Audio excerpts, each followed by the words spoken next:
Здесь все как в реальности. Действовать нужно оперативно и профессионально. Задача – наработать навыки, наладить взаимодействие между регионами в этом направлении и обменяться опытом. Перед стартом практической части немного теории о ящере. Участникам рассказали и легенду учений, с чем им предстоит столкнуться. Поступила информация о падеже новорожденного теленка, крупного рогатого скота, в подворье Хаутеева. 23.09 к вечеру пала одна голова.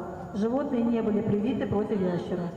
По клиническим признакам заведующий ветучастка поставил предварительно диагноз ящер. Соблюсти важно все документальные формальности.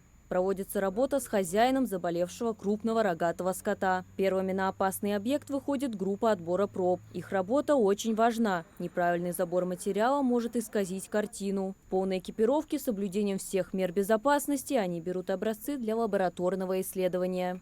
Специалисты Республиканской ветеринарной лаборатории непосредственно в эпизоотическом очаге отбирают материал отпавшего животного.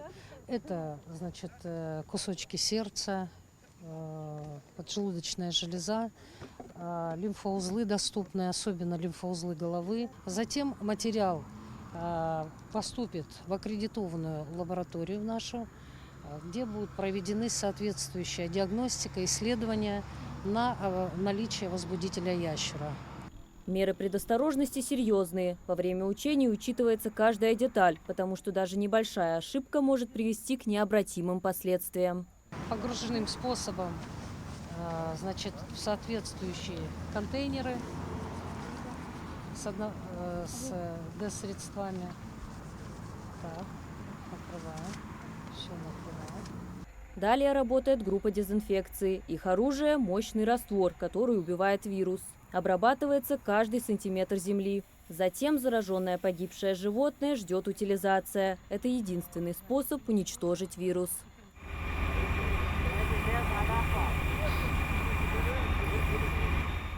Это все не просто тренировка навыков, но и возможность сделать выводы, что прошло успешно, а где необходимо доработать. Представители ветеринарных управлений и станций соседних регионов подчеркивают важность этих учений для дальнейшего развития в этом направлении. Несколько человек приезжаем, потом проводим у себя отчеты.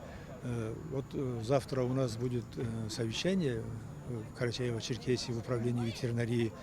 Мы обо всем этом доложим, будем делиться, как здесь проводили учения в Республике Ингушетия.